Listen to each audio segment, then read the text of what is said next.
Ayan, let's go. Hello my dear, inaantok ako.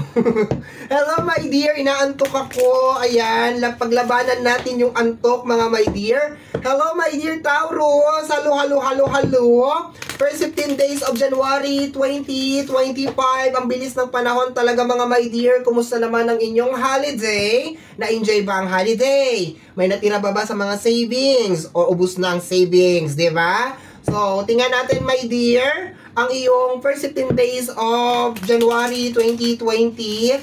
And pasensya na my dear kung minsan parang sumasabit ang aking lalamunan kasi hindi pa talaga siya ready for battle. Pero sabi ko, kailangan ko na mag-upload ngayon pa lang. Kasi parang maraming mga activities na parating para sa inyong lingkod sa mga susunod na mga araw. So ayoko naman my dear na hindi ko may upload tong reading na ito. Okay, so anyway, without further delay, without dal na, let's go na tayo mga my dear sa yung first 15 days of January 2020. Reminder na ba ako? Wala pa. Kailangan ko mag-reminder mga my dear kasi meron mga bungol. Okay? So mga my dear Taurus, ang gagawin natin today ay general reading, so hindi to 100% na magre-resonate para sa ating lahat. So please mga my dear, lower your expectation pagdating po sa mga general reading. Kailangan ko mag-reminder kasi meron mga bungol. Okay, kuha tayo ng isang card. Okay, eto lang. Eto lang. It's time for me to heal. Okay, heal the world. Make it a better place. Okay, it's time for you, my dear, to heal yourself. Okay, it's about time for you, my dear, or it's time for you, my dear, na mag-recover. Okay, so posible, my dear, na marami sa inyo ang gustong mag-recover, gusto mag-start all over again, start all over again. Baka kung meron kang mga sakit-sakit sa iyong katawan, my dear, baka this is the time na pinaglalaanan mo rin, my dear, kasi that is energy ng heal or healing. Okay, so baka this is the time din, my dear, na 'di ba, mas pinaglalaanan mo, my dear, ng atensyon ang iyong sarili regarding sa mga nararamdaman mo, kung meron ka mga rayuma, arthritis, at kung ano-ano pa man, my dear. This is the time na you are so focused then, my dear, sa iyong kalusugan. Okay? Pero karamihan sa inyo, my dear, is nakukuha ko yung energy ng recovering. Okay? Parang nagre-recover, nagpapagaling, nagmo-move on, pwede din, my dear. So, ayan siya. So, it's time for me to heal. Actually, mayroon now, okay? Parang panahon na para, 'di ba, mag-recover ka, okay? So, kuha tayo ng 3 cards over here, my dear. Ganda. Sobrang ganda ng energy na yan, okay? Palayain ang mga dapat palayain, 'di ba? Tingnan natin, my dear. Palayain ang mga galit, puot, sama ng loob, at kung ano-ano pa, okay? This is the energy of overload. Anak ng tinapay, oo. Paano ka makaka-recover nito, no? Kung January pa lang, unang pasok pa lang talaga ng taon, my dear, trabaho na kaagad. Okay, ayan o. Posible, my dear, napakarami mong trabaho, dami mong ginagawa, my dear, January pa lang. You have here the energy of overload. Okay, so posibleng January, first 15 days of January, pagod-pagod ka, my dear. Okay. So, ayan, tingnan natin, my dear.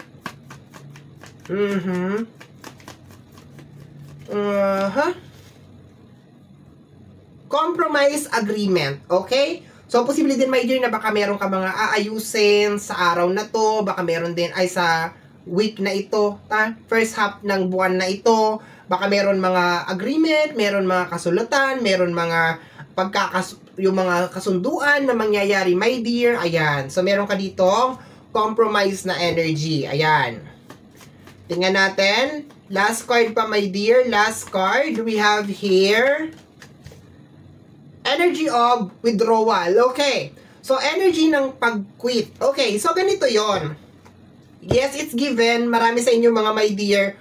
Unang pasok ng taon, first 15 days of January, talagang napakarami mong kailangan gawin. Napakarami mong trabaho, my dear, na kailangan gawin. And that is good. Okay. Good yon. Para sa akin, nararamdaman ko that is good kasi parang stepping stone mo yun, my dear, para matupad mo yung mga gusto mong mangyari sa buhay mo. Kumbaga, sinasalubong mo yung bagong taon ng pag-asa, ng pagsusumikap, ng pagpupursige. Maganda yon. Yun nga lang, di ba? Itong overload na energy na to, nakakapagod din to, no? Sabagay, wala naman trabaho na hindi talaga nakakapagod. Lahat naman yan nakakapagod.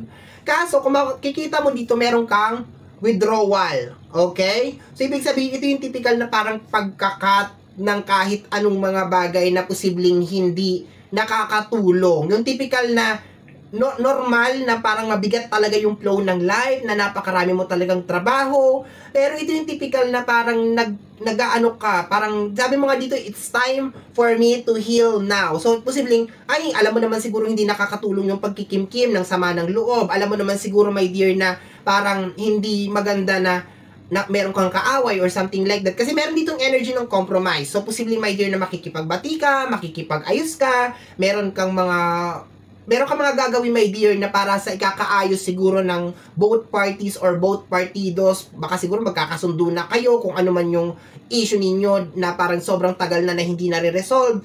Pero pakiramdam ko, my dear, kung ano man yung excuse me po, kung ano man, my dear, yung nangyayari sa first 15 days of January, ang lakas ng energy, my dear, na ginagawa mo to para sa sarili mo. Okay? It really doesn't matter kung sobrang busy mo, dami mong ginagawa. Pero pakiramdam ko, lahat ng gagawin mong action sa first 15 days ng January, may kinalaman yun, my dear, sa sarili mo. May kinalaman yun sa pagiging better person mo. Okay? Itong energy ng overload, pakiramdam ko, parang inuumpisahan mo lang talaga ng mas maaga, my dear, para matupad yung mga pangarap mo, talagang nagsisipag ka na, talagang yung focus mo, yung determinasyon mo talaga sa mga bagay na gusto mong mangyari, ay talagang nandoon talaga, no? So, very nice naman yung kanyang energy, my dear. Okay, so let's go na tayo, kunin na natin yung 8 cards. Nababothered ako sa ilaw. Ayan, pero kailangan ko maglagay ng ilaw kasi may nagsuggest sa akin na maglagay ka ng ilaw sa harapan para nakikita ang iyong kagandahan. Ay! Kaganda. No, para nakikita ang iyong beauty, di ba? So, ayan, sinunod natin, pero wala kasing adjustment yung ilaw. So, whatever. Okay, so let's go tayo, my dear. Tingnan natin. Anong first card mo, my dear? Tingnan natin. Okay, we have here the energy of the Four of Cups. Okay? So, actually, itong card na to is more on very paralyzed na energy pa rin siya, my dear. Kasi kung makikita mo, si Four of Cups is nakapokus siya dun sa 3 cups. And then, parang may offering na sa kanya na maging malaya, my dear. Siguro, for some of you, hindi ka agad to magsisink in. Pakiramdam ko ito talaga yung current na situation na nangyayari sa'yo, my dear Taurus, na parang meron ka namang talagang choice na parang umalis doon sa isang sitwasyon, na maging malaya. Pero parang nakatingin ka pa rin doon sa kung ano man tong 3 cups na to, kung ano man tong issue, kung ano man tong problema, my dear, na parang kinabibilangan mo or nangyari sa buhay mo. Parang meron ka naman talagang choice. And I can feel na siguro yung iba sa inyo, my dear, hindi ninyo kaagad mararamdaman itong sinasabi ng card dito ng at least mga hanggang January 4 or hanggang January 5. Yun na nakukuha ko, my dear. Okay? So, there's a tendency na mga ganon, or yung first 1 week ng January, parang hindi mo pa siya masyadong nararamdaman ito.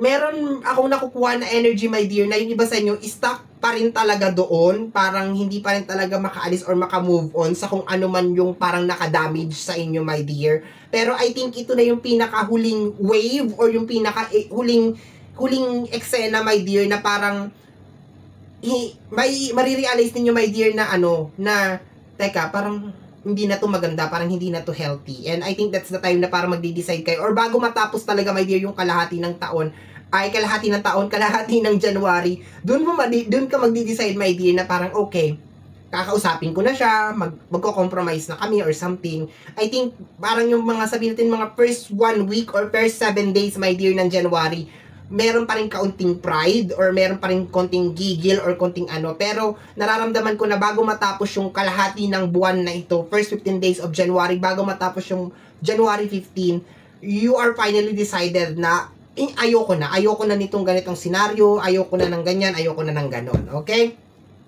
So, tingnan natin, my dear. Next, kasama ng ating Four of Cups is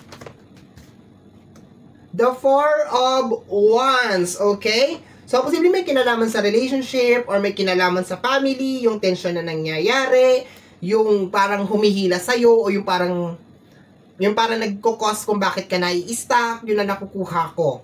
So, may kinalaman sa family or may kinalaman sa relationship. Pero, gagaya na sinasabi ko kanina, my dear Taurus, this is the time na parang mag-healing ka or gagawa ka ng something para makaalis ka sa ganitong. Sabi ko, meron nga ditong withdrawal, so posibleng makailalayo mo yung sarili mo or mag-quit ka or aalis ka na lang, lalayo ka na lang, or posible naman din, my dear, makipag-compromise ka, makipagkasundo ka. Yun na nakukuha ko, my dear.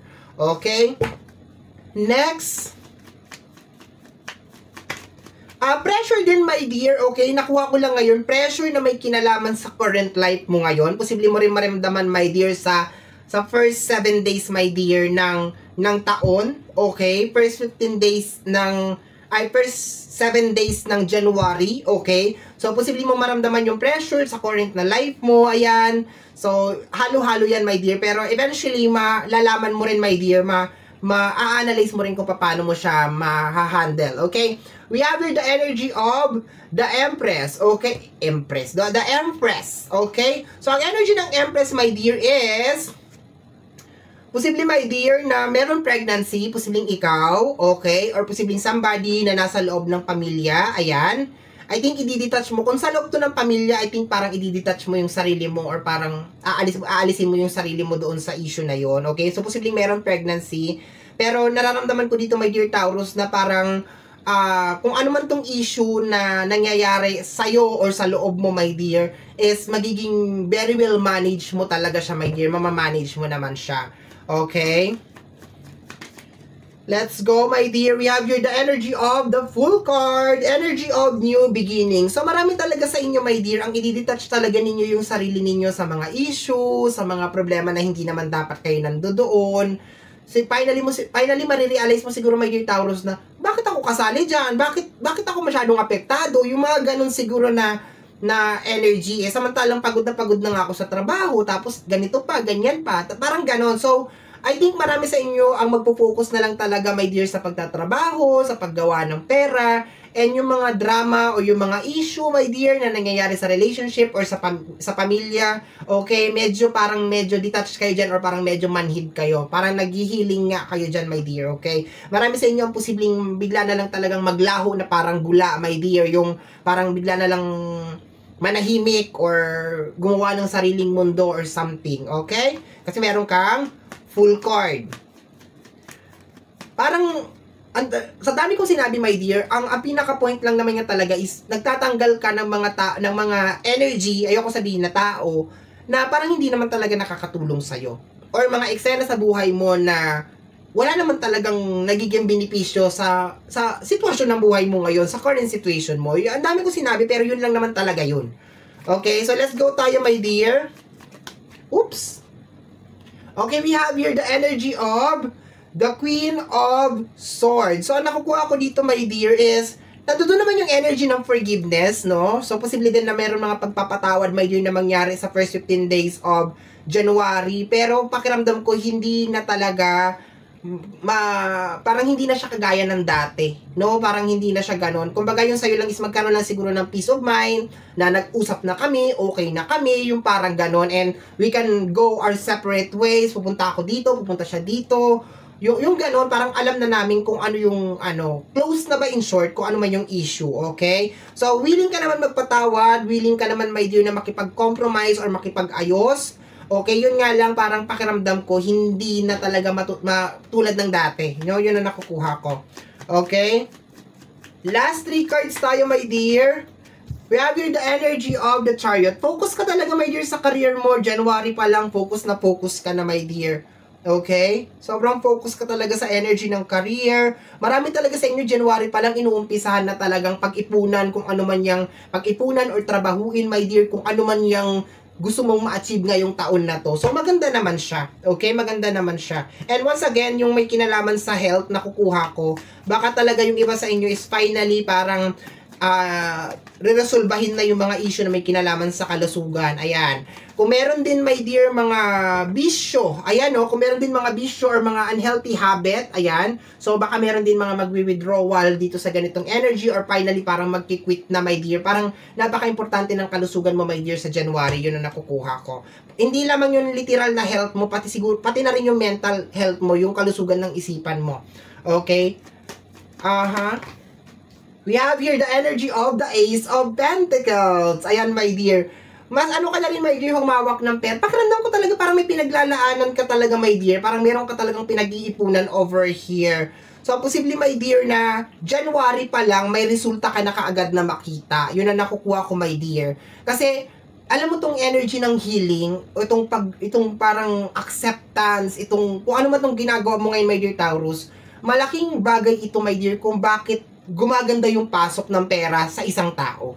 Kung meron ka ng pagpapatawad, kung meron ka ng acceptance, lahat ng ginagawa mo na, my dear, nag-move on ka na sa past, nagkakaroon ka na ng acceptance, ito yung kasi umaakit dito eh. Ito yung umaakit sa Ace of Pentacles. So, nararamdaman ko, my dear, na posibleng bago matapos tong buwan na ito, my dear, meron ka na makitang resulta sa kung ano man yung bagay na gusto mong umpisahan. Okay? Last card. We have here the energy of the Two of Cups, okay? So, posibleng energy din ng bagong relationship, okay? Para sa inyo mga my dear, okay?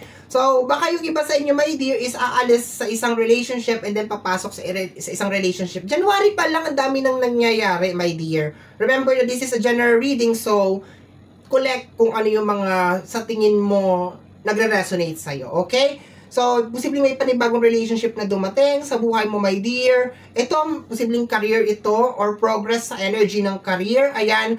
Ang pinakamaganda lang kasi talaga dito, my dear, yung energy ng healing. Yung energy ng recovering. Okay, dito dapat ako nakatingin, hindi dito.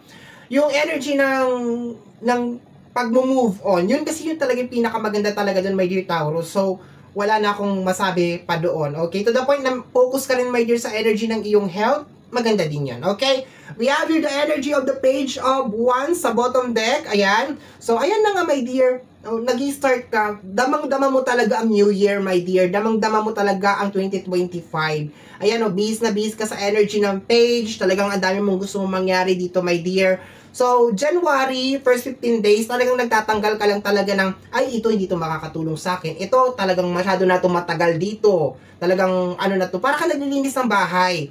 And then, tinitingnan mo yung mga gamit na matagal mo nang hold. Diba? Yung parang gano'n na nakukuha ko. Sobrang, parang kumbaga sa bahay mo, meron kang isang mga bagay na ang tagal-tagal mo nang hold na ayaw mong ibenta or ayaw mong itapon, parang gano'n. Pero this time, January, nakukuha ko, my dear, na you are ready to let go yung mga bagay na yon. And parang finally, marirealize mo na mas luluwag yung space mo, mas magkakaroon ka ng maraming freedom, yun na nakukuha ko. And of course, yung pagpapatawad, agreement, pagtalikod mo sa kung ano-ano, napakaganda lang talaga, my dear, ng energy, no? Dami ko sinasabi, okay? So, my dear Taurus, yan ang reading mo para sa yung first 15 days of January 2025. Somehow, my dear, kung nagustuhan mo to, especially kung napadaan ka lang, at napanood mo to, kung napanood mo to, my dear, sa ating Facebook, don't forget to follow, like, share yung ating video, mag-follow ka na sa ating Facebook page. Kung napanood mo naman to, my dear, sa ating YouTube channel, don't forget to subscribe, click ang notification bell para ma-update ka sa aking mga upload, and free to like, free to share, free to comment sa lahat ng ating mga videos. Once again, my name is RJ, also known as Apo J. Maraming salamat po, and until next time, bye-bye! Thank you, my dear! Mwah!